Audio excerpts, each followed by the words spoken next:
WhatsApp ग्रुपवरील वादातून एका महाविद्यालयीन तरुणाची हत्या झाल्याची घटना कल्याणमध्ये घडली आहे। कल्याणमधील अग्रवाल कॉलेजमधील 2 व्हॉट्सअप ग्रुपमध्ये वाद होता। सुरुवातीला ग्रुपवरील हा वाद फक्त ग्रुपपर्यंत मर्यादित होता, मात्र नंतर या 2 गटांमध्ये हाणामारी झाली। यातल्या एका ग्रुपच्या तरुणानं एसयूव्ही कार थेट प्रतिस्पर्धी ग्रुपच्या विद्यार्थ्याच्या अंगावर घातली।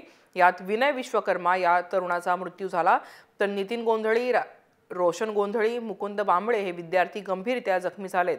कल्याणमधील या घटनेमुळे सोशल मीडियावर सोशल होणं जीवावर कसं बेतलंय हेच अधोरेखित झालंय। पूरा सर पूरा टाके गिरे, 4 व्हीलर चढ़ा दिया। कितने लोग गाड़ी से डायरेक्ट उड़ा दिए। कितने लोग को उड़ाया रहेगा अंदाजे? 7 जन एक की मौत हुई। अच्छा, क्या नाम है आपके भाई का? मुकुंद बांबड़े। ये कितने बजे और कहाँ हुई है घटना? ये कॉलेज के इधर ही हुए, दोपहर के टाइम। कॉलेज के पास हुई है, बापगाव के पास हुई है। बापगाव के पास। देवा ग्रुपचं सुजित डोळे वाकीपाडा येथे राहतो, तर त्याला मारण्यासाठी साधारण काही 100-150 लोक पोरं इथले आगरी समाजाचे होते।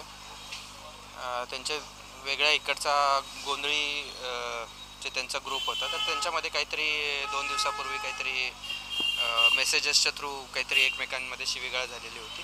त्याच्यावरनं ते लोक त्याला मारण्यासाठी वगैरे तिथे गेले असता तो तिथे घरी मिळून नाही आल्यानंतर ते परत जाताना जो सुजित डोळे आहे त्याच्या फॉर्च्युनरने त्यांनी 2 ते 3 गाडींना धडक मारली आणि त्याच्यात 5 लोक जखमी झालेले होते। त्या जखमींना आपण इथे हॉस्पिटलला ॲडमिट करण्यात आलेलं आहे व त्यातील जखमींपैकी एक जो व्यक्ती आहे तो मरण पावलेला आहे।